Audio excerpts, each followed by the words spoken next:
Halo semuanya, selamat datang di YouTube dengan saya Faruk Fahrul.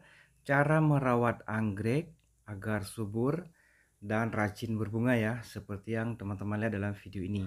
Nah, agar anggrek subur, rajin berbunga, di sini ya, kita sebenarnya punya beberapa anggrek dan kita tanam di berbagai macam media teman-teman.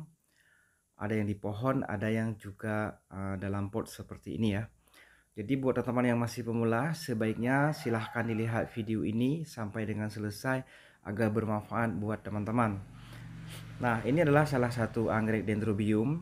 Batangnya juga gemuk-gemuk, pertumbuhannya bagus, dan dia rajin berbunga teman-teman. Nah, tentunya Anda inginnya seperti ini ya. Jadi kalau selama ini rawat anggrek itu kerdil, ini kita akan berbagi pengalaman aja. Semoga bermanfaat. Ini saya tanam di dalam pot plastik ya. Bunganya udah ada. Ini tiga macam. Ada 3 batang anggrek teman-teman. Sudah berbunga berkali-kali. Yang ini, yang saya pegang ini udah daunnya juga hampir habis ya teman. Tapi dia tetap masih berbunga. Nah kalau yang mekar ini itu baru pertama kali. Dan di sini juga ada anggrek yang sudah beberapa kali berbunga. Ini ada bekas. Ini udah muncul yang baru ya. Di samping kiri kanannya ini ada bekas tangkai anggrek yang lama ataupun spike anggrek. Nah, buat teman-teman agar anggreknya gemuk ya, rajin berbunga, itu sebenarnya mudah teman-teman ya. Tentunya untuk peletakan teman-teman udah tahu ya. Letakkan di tempat yang sedikit ada naungan karena anggrek semuanya tidak tahan terhadap cuaca yang sangat panas ya. Ini Anggreknya kita tanam dalam pot dengan menggunakan media tanam sabut kelapa teman-teman. Jadi agar anggrek itu gemuk ya, tanpa busuk akar, menurut saya silahkan gunakan sabut yang kasar-kasar. Ini mudah sekali teman-teman.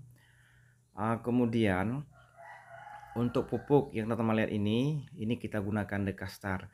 Cuman pemakaian Dekastar ini baru seminggu teman-teman ya. Sebelum ini dari kecil ya, dari anggreknya masih anakan sampai sekarang, saya selalunya menggunakan bekas air cucian beras teman ya. Jadi dengan air cucian beras bisa berbunga, bisa gemuk seperti ini juga. Ini teman-teman yang saya pegang ini sabut kelapa yang bentuknya kasar-kasar seperti ini. Ini paling cocok untuk tanaman anggrek. Karena walaupun teman-teman banyak menyiram, mau hujan di situ berhari-hari, dia tidak akan busuk akar teman-teman.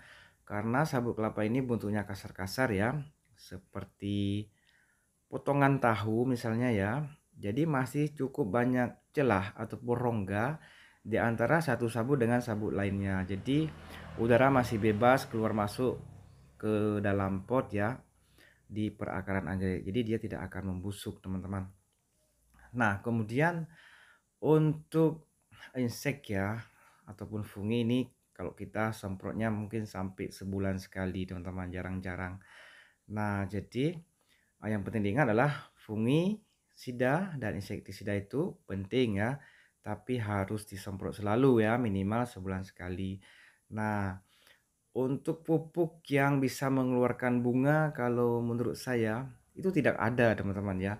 Hanya pupuk itu untuk membantu tanaman ya, hanya untuk merangsang tanaman supaya dia lebih cepat berbunga. Jadi kalau kita cari pupuk ya, misalnya udah taruh pupuk untuk pembungaan, nunggu 15 hari terus keluar bunga, itu nggak ada kalau menurut saya teman-teman. Ataupun saya belum bisa mendapatkan pupuk yang seperti itu. Jadi semuanya perlu proses teman-teman ya, butuh proses. Nah jadi untuk anggrek berbunga yang penting adalah jangan biarkan dia kering dan letakkan di tempat yang ada sedikit naungan.